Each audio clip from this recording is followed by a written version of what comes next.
The click of Veronica's perfectly manicured nails against her leather satchel was the only sound in the suffocatingly quiet office. She was a vision of tragic beauty, all in black lace, her face pale and drawn, a masterpiece of grief.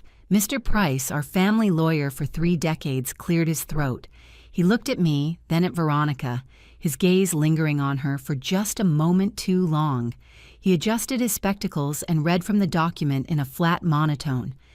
To my wife, Veronica Simmons, I bequeath the controlling interest in Simmons Tech, our primary residence in Monterey, and the contents of our joint financial accounts, totaling an estimated $300 million. Veronica produced a delicate, quiet sob. It was flawless. Mr. Price continued, his voice unchanging. To my mother, Martha Simmons, I leave the family farmhouse in Parker Valley, along with all contents therein. She will understand its significance. The tapping stopped. I watched Veronica's head snap up, her eyes wide with a sudden raw panic, locked with mine.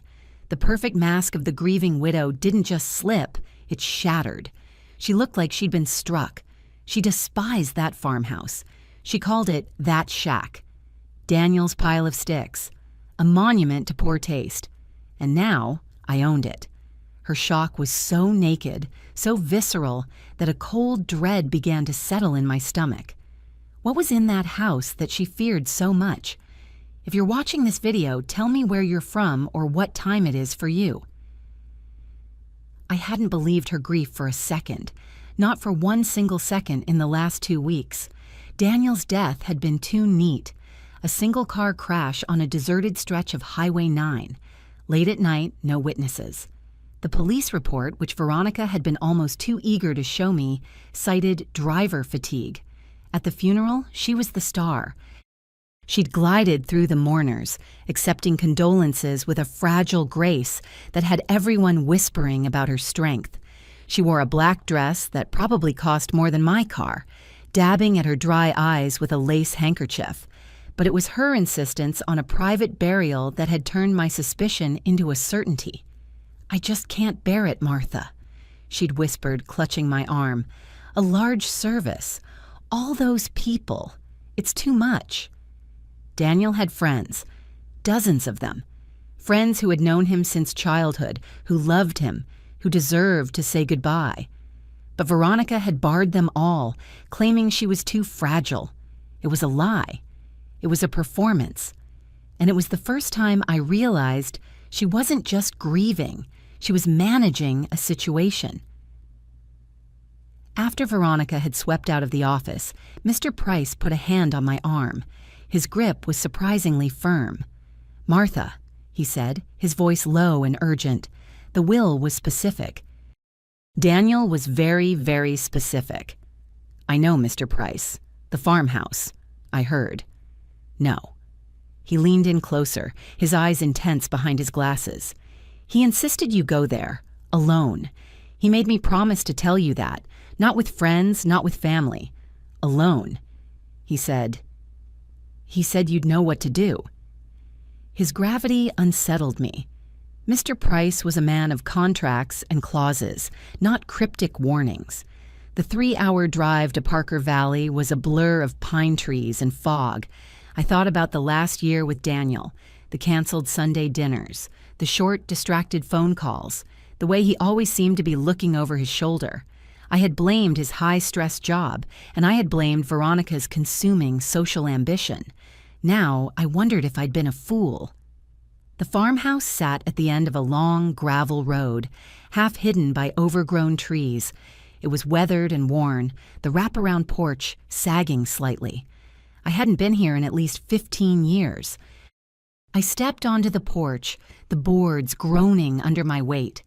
The air was cold, stale, but not abandoned. Someone had been here, recently. The house was cold, a damp chill that settled in my bones, but the kitchen told a different story. On the counter sat the old drip coffee maker. I touched the glass carafe. It was warm. Not hot, but unmistakably warm. Someone had been standing right here, in this kitchen, perhaps only an hour ago. A sensible woman would have turned around, gotten back in her car, and called the police. I am not, it seems, a sensible woman. I poured myself a cup of the lukewarm coffee and started exploring. The living room was just as I remembered it, dusty and filled with the sturdy, unfashionable furniture Daniel's grandparents had owned, except for one thing. Daniel's favorite worn leather recliner wasn't facing the fireplace or the television. It was positioned to face the front window, angled perfectly to provide a clear, commanding view of the entire length of the gravel driveway.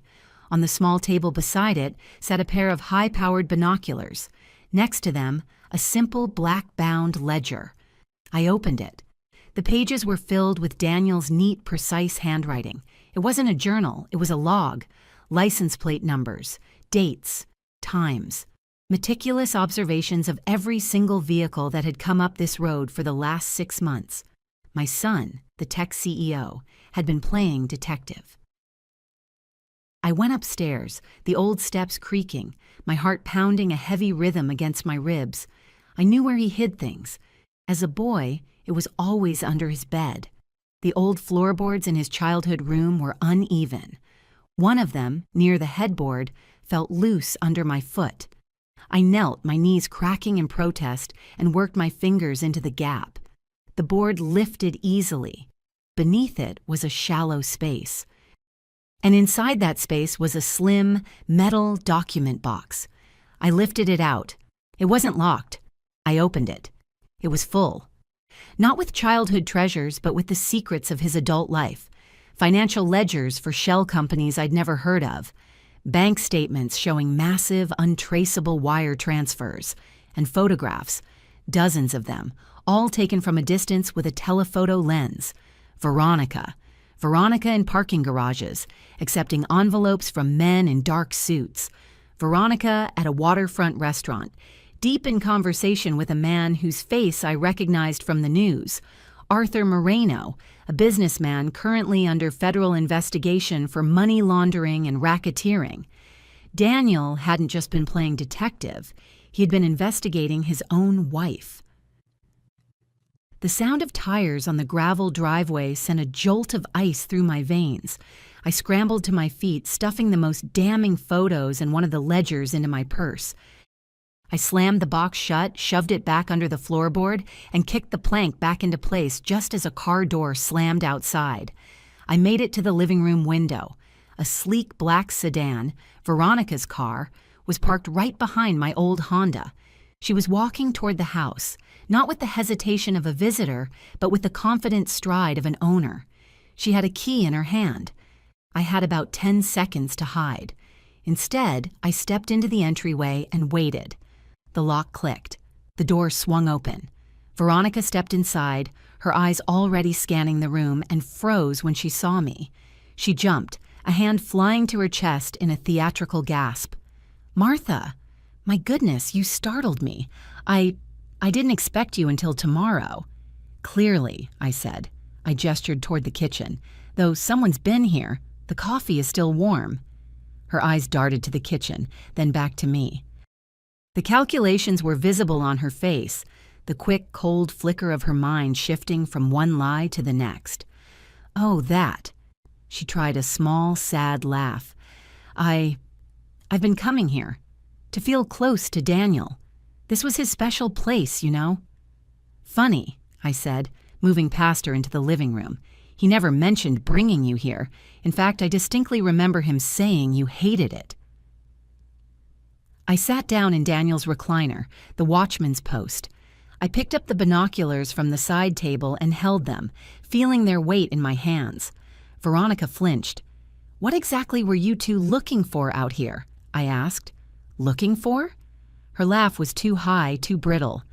"We weren't looking for anything, Martha, just enjoying the peace. Bird watching." "Bird watching? I see." I picked up the black ledger and tapped it.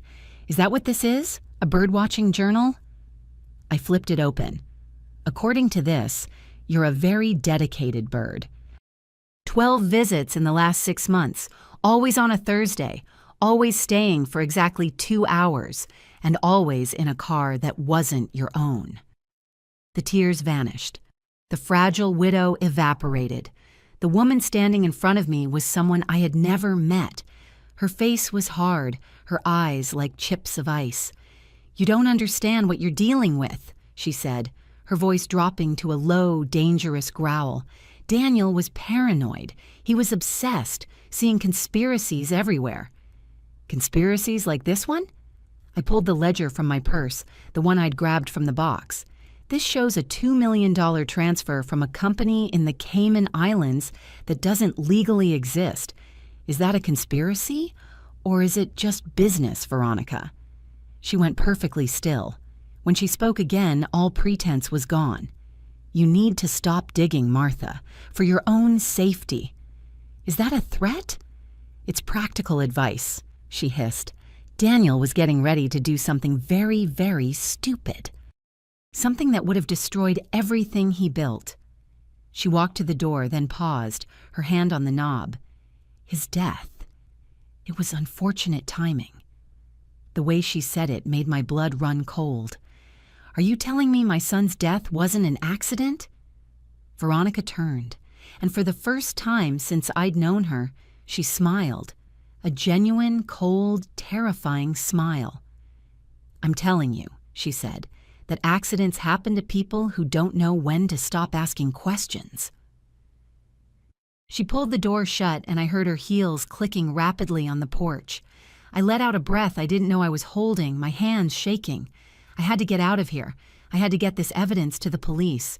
I fumbled for my car keys in my purse, my fingers closing around the cold metal of the document box I'd shoved in there. No, not the box, just the ledger and photos. The box was still upstairs. I had to get the box. I ran back up the stairs, my 68-year-old body screaming in protest. I pulled up the floorboard, grabbed the metal box, and hurried back down. I burst through the front door and froze.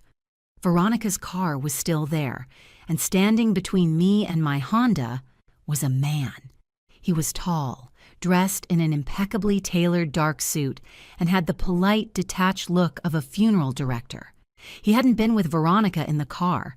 He must have been waiting. "Mrs. Simmons," he said, his voice calm and pleasant, "I believe you have something that doesn't belong to you." "I don't know what you're talking about." I clutched the box to my chest. He took a step toward me. He wasn't armed. At least he wasn't holding a weapon. He didn't seem to need one. "Let's not make this unpleasant," he said, as if discussing the weather. "Veronica is emotional. She strongly suggests you forget what you saw today, and she asked me to retrieve her property." He held out a gloved hand. "This is my property," I spat. "It was my son's." "Your son is dead," he replied, his voice still perfectly level. "And this box is now a complication. Please." I backed away, but my heel hit the edge of the porch step. I stumbled, and in that instant he moved. He was impossibly fast. He didn't hit me. He didn't push me. He simply took the box from my hands with a grip like a steel vise. He tucked it under his arm. "Thank you, Mrs. Simmons. I would advise you to go home and enjoy your inheritance. The quiet, the peace. Parker Valley is lovely this time of year." He walked calmly to a second car, a dark SUV I hadn't even seen, parked deeper in the shadows of the trees. He got in and the car started with a low, powerful rumble. He and Veronica pulled out of the driveway, one after the other, leaving me alone on the porch, shaking with rage and fear. I stood there, empty-handed, for a full minute. All the proof, the photos, the ledgers, gone. My old Honda felt like a tin can as I sped away from the farmhouse, my eyes darting to the rearview mirror every few seconds. But they weren't following me. They didn't need to. My phone rang, the screen flashing Veronica's name. I jammed the answer button on my dashboard. "What do you want?" Her voice was light, almost musical. The perfect widow was back. "Martha, dear, I just wanted to make sure you were all right. You seemed so flustered when I left. You know what you did. You and your goon." "Mr. Rhodes?" He's not a goon, Martha. He's my attorney. He was just tidying up some of Daniel's loose ends. You understand? You stole my son's property. Did I? She laughed, a sound like broken glass. Did you lose something, Martha? I told you to stop digging. Now you have nothing. No one will ever believe a paranoid old woman's stories about her perfect daughter-in-law. You have no proof. Go home, Martha. Bake some cookies. She hung up. Rage, cold and pure, burned away my fear. She was right. I had nothing. A story about a warm coffee pot and a stolen box? They would think I was a grieving, senile old woman. She thought she had won. She thought I was finished. She had underestimated me, and she had underestimated my son. I didn't go home. I turned the car around. If they thought that was all Daniel had, they were fools. My son was meticulous. He was a man of backups, and backups for his backups, and I knew all his hiding places. I drove back to the farmhouse, my heart hammering. The gravel driveway was empty. I let myself in, the silence of the house now feeling like a coiled spring. I went straight to the basement. The basement was cold and smelled of damp earth and motor oil. Against the far wall was what looked like an old, rusted electrical panel. I'd seen Daniel install it himself years ago, claiming he was upgrading the wiring. I pulled the rusted metal cover off.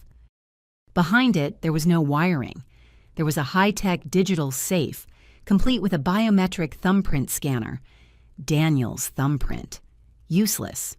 But Daniel was my son, and I had raised him. I walked over to the workbench, where a collection of old tools and jars sat covered in dust. One of them was a chipped ceramic cookie jar, painted with cheerful fading flowers. It had been my mother's. On the front, in her looping cursive, was the label, Granny's Biscuits. I reached inside, past the dusty fake cookies, and my fingers brushed against a small, cold piece of metal taped to the bottom. The manual override key. I went back to the safe, inserted the key, and turned it. With a heavy, satisfying thud, the bolts retracted. The safe was nearly empty, but it contained the one thing that mattered: Daniel's personal laptop. I sat on the cold concrete floor, opened it, and pressed the power button. It booted up instantly, no password required.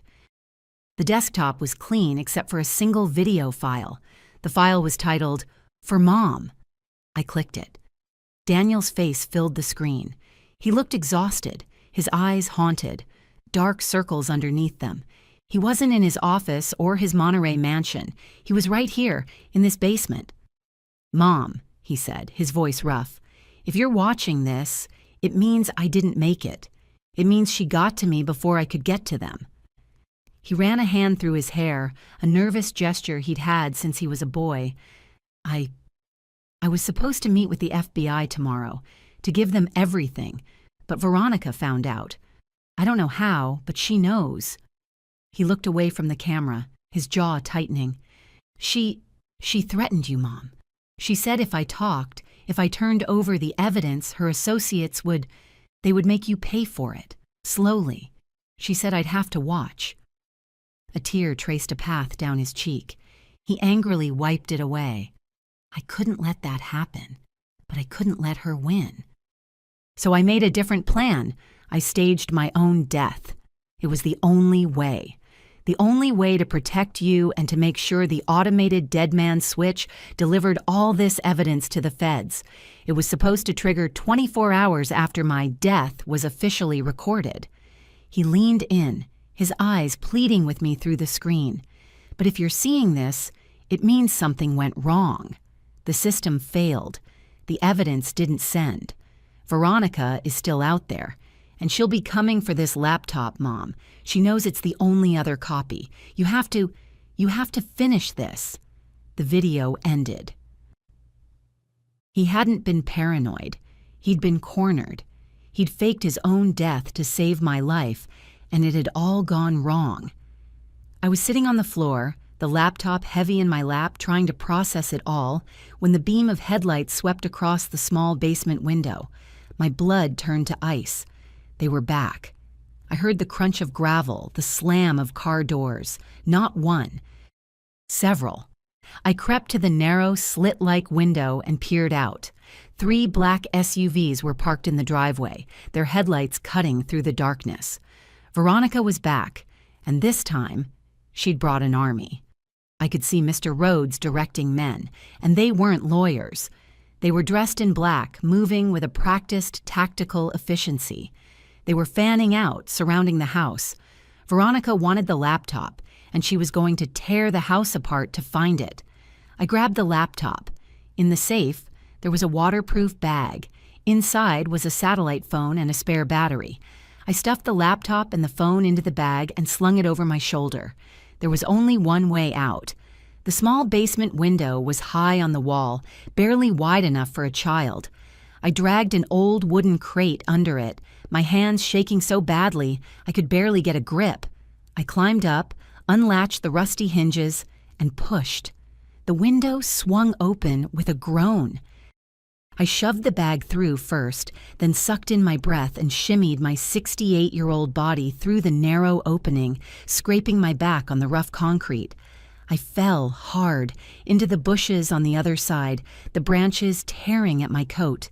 Behind me, I heard the crash of the front door being kicked in. I didn't run. I crawled. I moved through the dense, familiar woods behind the farmhouse.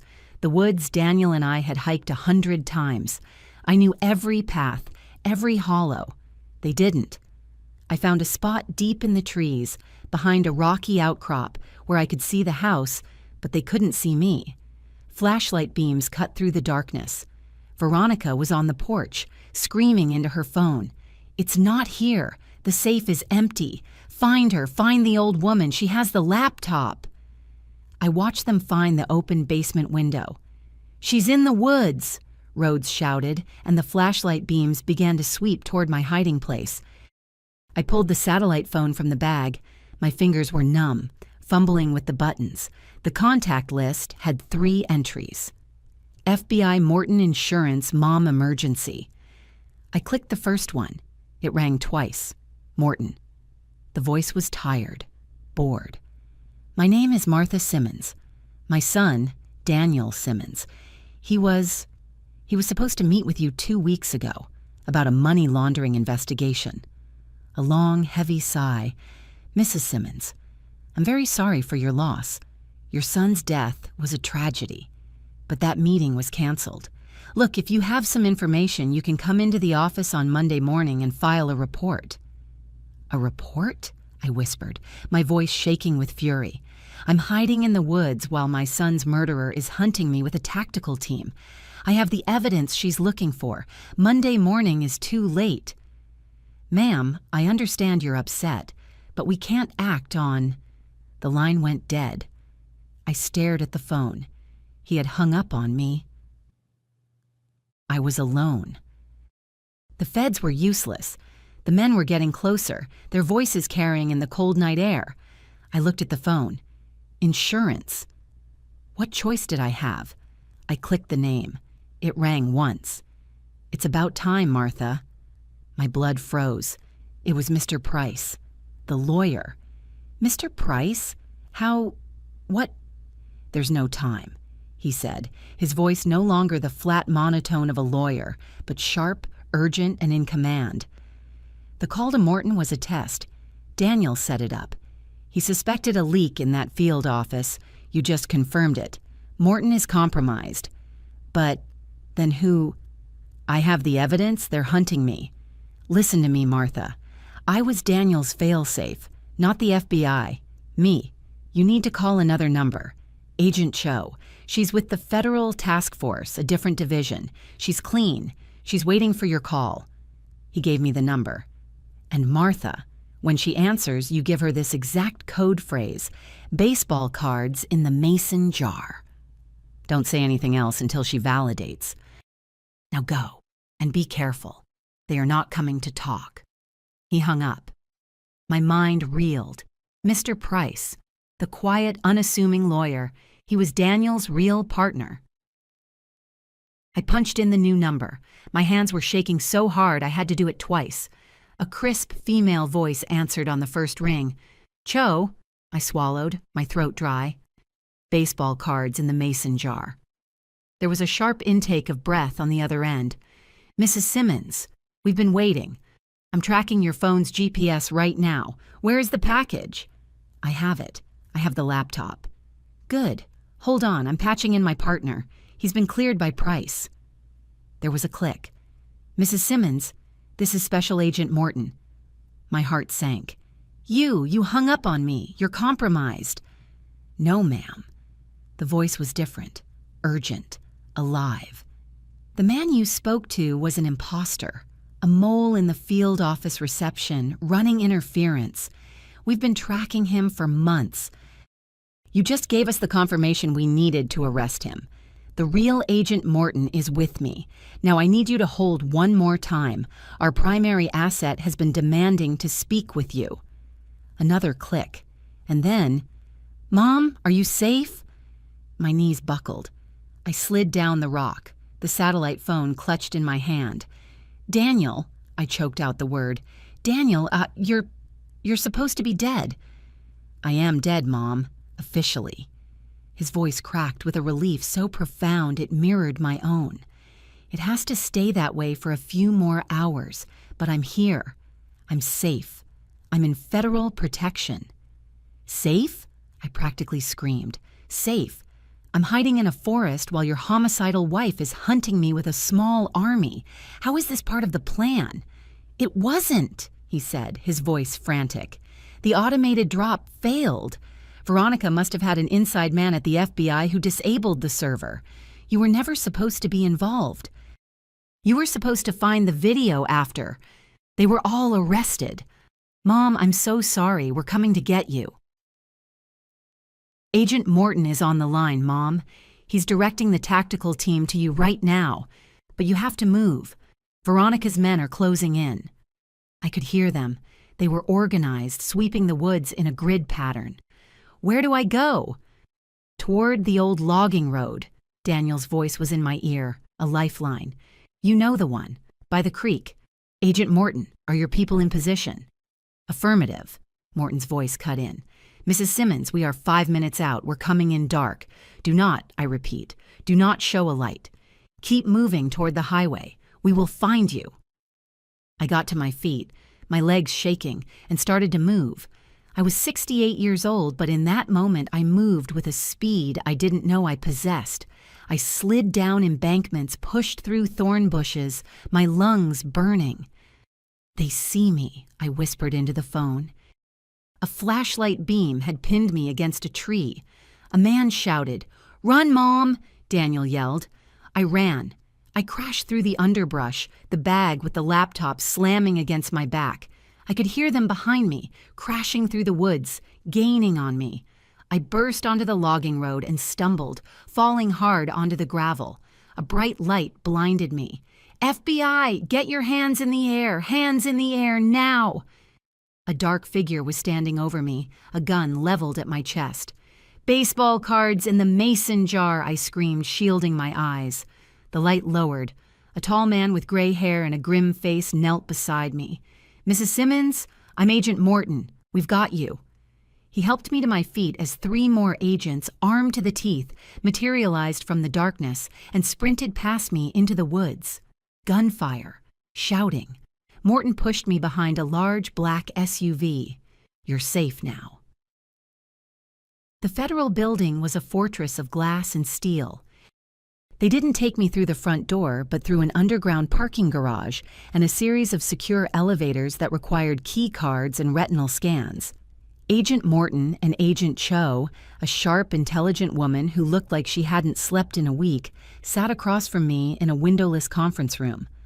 "First," Agent Cho said, sliding a bottle of water toward me, "your son is safe. He's in the adjoining room. He'll be in a moment. Second," Morton continued, "you need to understand what you've found. This is bigger than money laundering." He projected an image onto the wall.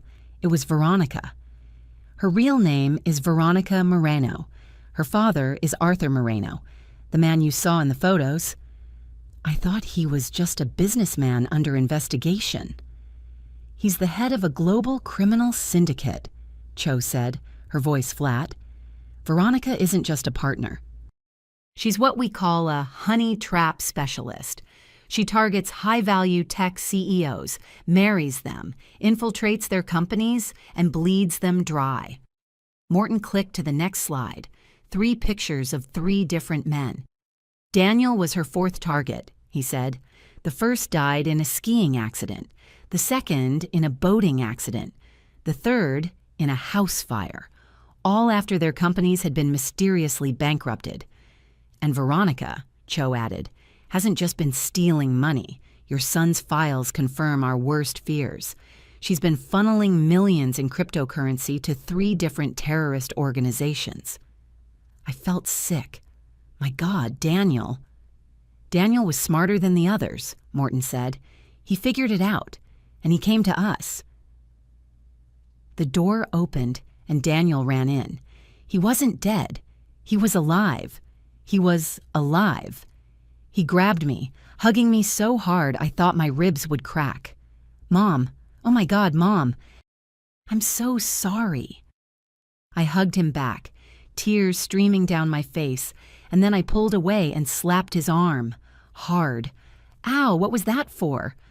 That, I said, my voice shaking with anger and relief, is for faking your own death and giving your mother a heart attack. How could you not tell me? I couldn't, he said, his eyes desperate. It was the only way.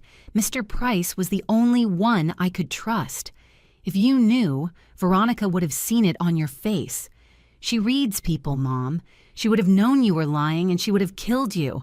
I had to let you believe I was gone. It was the only way to keep you safe.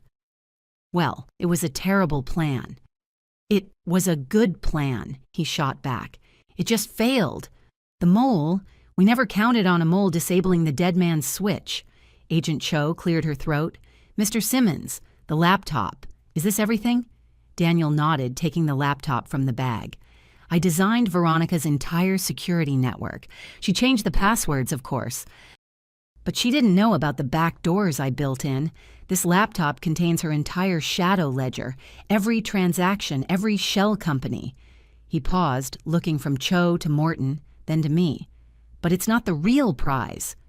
What do you mean? Morton leaned forward. I told Veronica I'd created an insurance policy, Daniel said. A master key, a single file that didn't just have her transactions, but her father's, his entire network, contact lists, bank accounts, operational plans, everything. I told her I'd hidden it.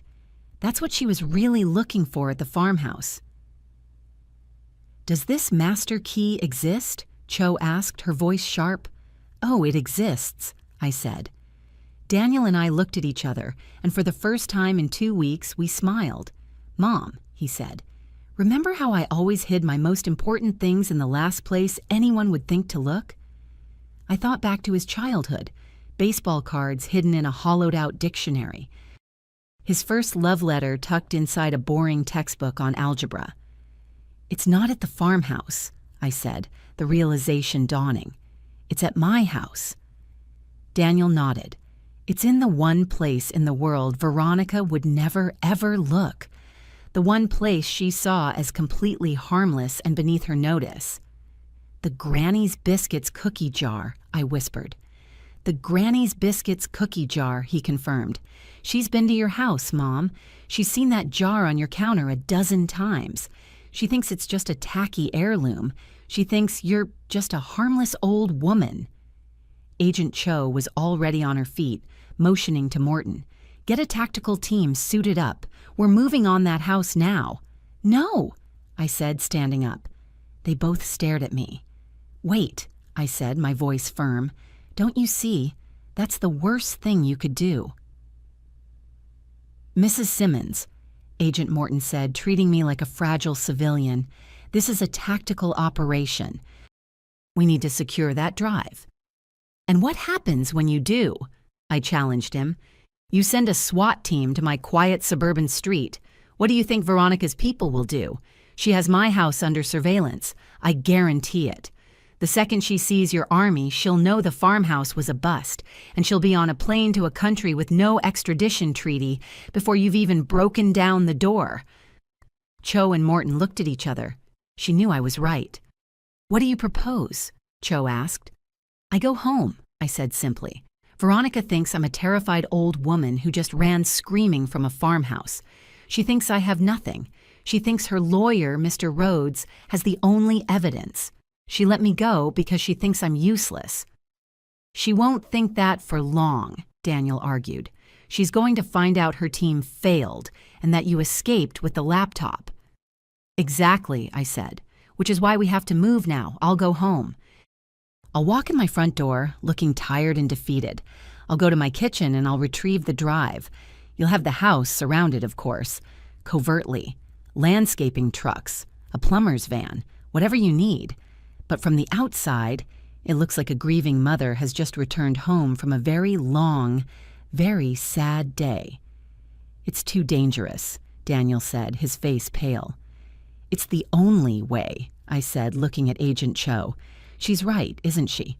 Veronica thinks I'm harmless. Let's use that." My quiet street looked exactly the same, but I knew that the landscaping truck parked 2 houses down held 3 federal agents. The plumber's van across the street held a sniper team. I fumbled with my keys, just as a defeated old woman would. I let myself into my own home, my heart pounding so hard I was sure they could hear it in the van. "I'm in," I whispered. My earpiece, hidden by my hair, crackled. "We see you, Martha," Agent Cho's voice said. "No sign of surveillance. Proceed to the kitchen." I walked into my kitchen. It was my sanctuary. And there, on the counter, next to the toaster, sat the Granny's Biscuits cookie jar. I reached inside, my hand closing around the small, cold USB drive taped to the bottom. "I have the package," I whispered. "Good. We have a secure laptop in your study. Plug it in and begin the upload. We need that data streaming before she figures out where you are." I walked to my study, plugged the drive into the special laptop the FBI had stashed there earlier, and clicked Upload. A progress bar appeared, 0%, and then my doorbell rang. I froze. "Martha," Cho's voice was tense in my ear. "We have visual. It's Veronica and Mr. Rhodes. They're on your porch." She must have had a tracker on my car," I breathed. "She knows I didn't go to the police. She followed me here." "Do not open that door, Martha.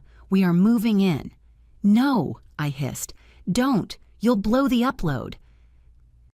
"She's here because she thinks I'm still a loose end, not because she knows about the drive. Let me handle this. Let me be the harmless old woman." I walked to the door, my legs feeling like jelly. I looked through the peephole. It was them. Veronica had arranged her face back into a mask of polite concern. I opened the door. "Veronica," I said, my voice trembling just the right amount. What are you doing here?" "Oh, Martha," she said, her voice dripping with fake sympathy. "I was so worried. I heard what happened at the farmhouse, that my security team, well, they overreacted. I'm so sorry. This is my attorney, Mr. Rhodes. We just wanted to make sure you were all right." Mr. Rhodes, the man who had taken the box from me. He smiled, a thin reptilian smile. "Please," I said, stepping back. "Come in." They stepped inside. Veronica's eyes immediately began scanning my living room. Rhodes, less subtle, began to drift toward the back of the house, toward my study. Can I get you some tea?" I asked, wringing my hands. "That would be lovely, Martha." Veronica sat on my sofa, perfectly poised. I realized today has been overwhelming. All that paperwork, and then the misunderstanding at the farm. "They're searching for the laptop, Martha," Cho whispered in my ear. "Stall them." "It's just," I said, letting my voice crack. "I'm so confused. I'm scared. I did what you said. I stopped digging." "I know, dear, I know. I even took those silly papers I found, the ones from the box, and I gave them to the FBI." I lied. The air in the room changed. Veronica's sympathetic smile froze. "The FBI," she repeated, her voice perfectly level. "Whatever for?" "I don't know," I said, playing the part of a hysterical, foolish woman. "I was scared. You and your men, I thought they were Daniel's business partners. I thought I should give his sensitive papers to the authorities. I gave them everything." The upload bar in my mind's eye was at 40%. Veronica stared at me. Her mask didn't just slip, it shattered. The calculating, cold-blooded predator I'd met at the farmhouse was back. "You stupid, stupid old woman," she whispered, the venom in her voice making me flinch. "You have no idea what you've done," Veronica said, standing up. She was no longer performing. This was the real Veronica. Mr. Rhodes returned from the hallway. He shook his head slightly. He hadn't found the laptop. "It doesn't matter," Veronica said to him, her eyes still locked on me. "She's already given them the farmhouse files. The backup is useless without the primary." She turned to me. "It's all over, thanks to you." I don't understand." "No, you don't," she sneered, beginning to pace my living room, her expensive heels digging into my carpet. "Do you want to know what you've done? You've ruined 12 years of my life." 12 years? "Upload at 75%, Cho's voice said. "Keep her talking." 12 years, Veronica spat. 4 years in computer science classes I didn't care about just to understand Daniel's work. 2 years building a fake identity, a fake history, pretending to like all the things he liked. 6 years of marriage. 6 years of pretending to be a doting wife, of slowly, carefully integrating my father's operations into his company. 6 years of tolerating you. You never felt anything for him?" She paused, picking up a framed photo of Daniel from my mantel. He was 10, holding up a fish. "He was kinder than I expected," she said, her voice softening for just a second. "More genuine. There were moments I almost regretted it." She put the photo down. "Almost, but business is business, and family is family. You told Daniel you'd kill me," I whispered. "Of course I did," she laughed. "He was getting sentimental. He needed motivation to keep his mouth shut. But his love for you, it's what made him so dangerous in the end." "Dangerous how?" "Upload at 95%, Cho said." Veronica smiled. "Because he thought faking his death would protect you. He thought I'd take the money and disappear. But he never understood my family, Martha. We don't leave loose ends. Ever. But how did he even figure it out? He was so smart, but—" Veronica's smile turned triumphant. "He didn't. We told him." I stopped breathing. "What?" "6 months ago, my father decided Daniel had served his purpose. We told him everything, who I was, what I'd done, what was going to happen to him. We wanted him to know in his final months that his entire life, his marriage, his success, it was all a lie. The cruelty of it was breathtaking. They hadn't just murdered him, they had psychologically tortured him. That's when he went to the FBI, I whispered. "That's when he signed his own death warrant," she corrected. "And yours." "Upload complete," Cho said. "The package is secure. We are moving in. Get down, Martha. Now." Mr. Rhodes, hearing the faint crackle in my ear, lunged for me. "She's wearing a wire." Veronica's eyes went wide with fury. Kill her now!" Rhodes reached into his jacket. In that same second, my front window and my sliding glass door exploded inward. The sound was deafening. Federal agents in full tactical gear poured into my living room from 2 directions, screaming, "FBI, get down, get down!" Veronica dove behind my antique sofa. Rhodes spun, his weapon drawn, but he never had a chance. A red dot appeared on his chest and Agent Cho was on him, disarming him with a brutal efficiency. I did the only sensible thing. I dropped to the floor and covered my head. The entire thing was over in less than 10 seconds. When the shouting stopped, I looked up.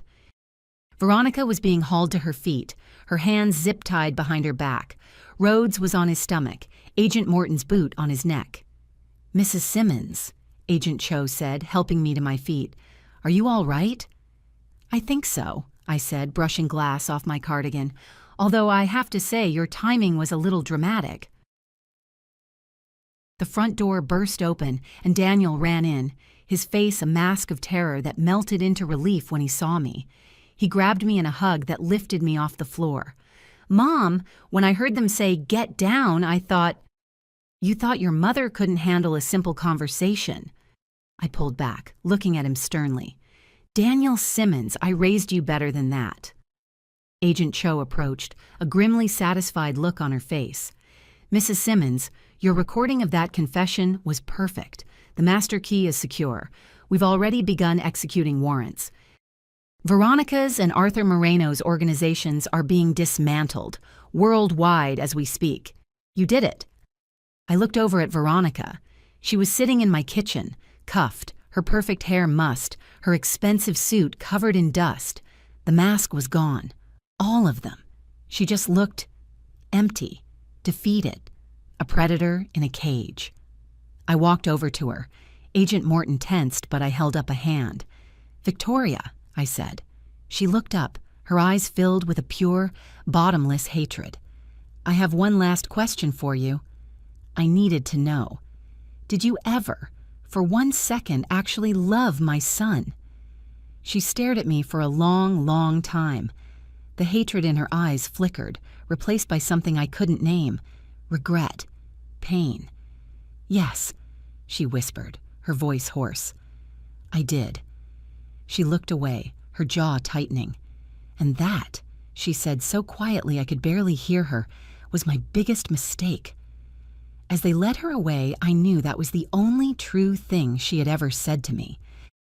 Later that night, after the FBI had finished processing my house and Daniel had been officially resurrected, we sat on my back porch.